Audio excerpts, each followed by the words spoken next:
You walk in, everything's magical. There's like, it's a certain experience there. I don't know if it's because it's out in the mountains, and it's so iconic, and so many people hallowed ground that place. People have played Beatles. I mean, countless. The Dead. I met a guy who said he's seen the Dead there like 30 times, and I'm like, so it's so crazy. It's just like, it's just amazing place that everyone should go to, because just the whole national park, it's just unparalleled. I've never been anywhere where it's so beautiful. It sounds so good. The acoustics are amazing, and you just feel like you're in a fantasy. Is the best way I could explain it. It's funny because I feel like that Red Rocks should and is a bucket list venue to see, for me to see TTB at, and then like right up there, I think I'm coming around to is basically the Ryman. Yeah, I was at the Ryman for 2 out of 3 this year. Yeah.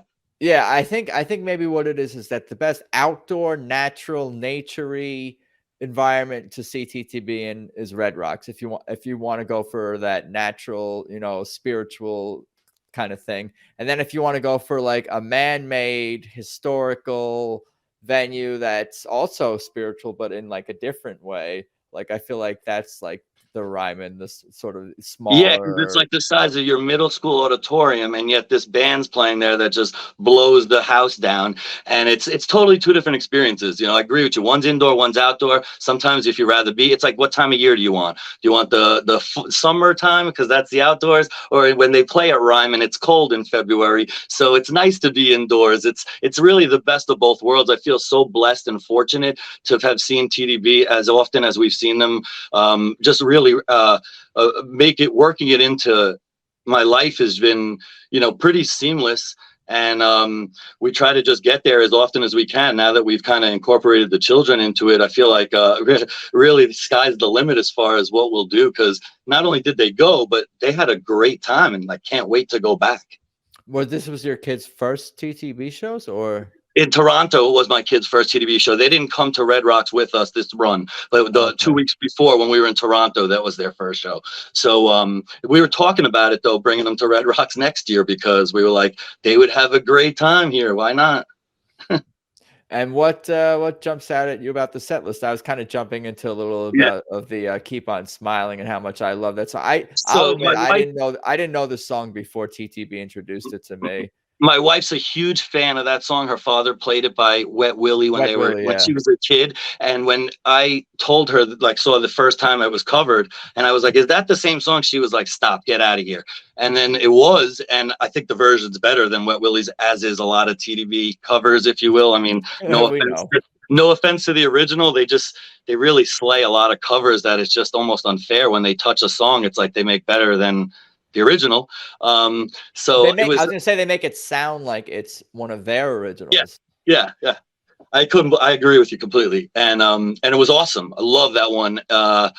It's been refreshing, because it's obviously they've only been playing it since the summer tour for a few weeks now. They've been playing that one and the Rolling Stones number, and obviously Mojo and a few others that they really rolled out for this summer that have all been awesome. I've gotten to see so many times. Really lucky. Just really cool experiences at these really cool places. I did Peach Fest earlier to start the month, and that was cool because the whole festival type vibe. And then I did Bridgeport for 2 nights because it was the ferry ride across from where I live in Port Jefferson.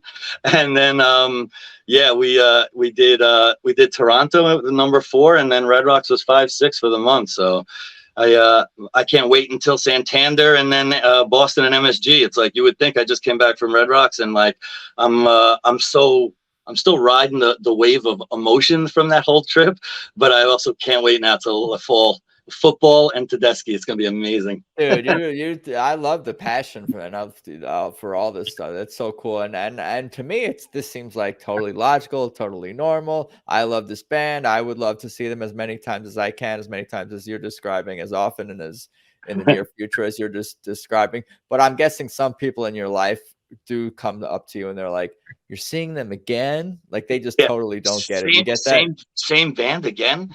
I go, yeah. Same band again. I go, it's not like they play the same set list, though. I mean, I hear a totally different show than I heard the night before. And they're like, A lot of people, some people don't get it, but we also have a lot of people in our lives who love music and are so driven by music that they do get it, and it balances out the noise.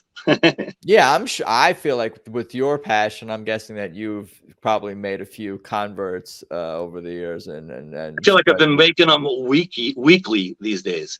Is I'll just throw you guys should listen to Live from Oakland. It's like always my go-to. You want to see what Tedeschi's about? Listen to Live from Oakland or what, and then they come back and they go, dude, those guys are unbelievable, all of them.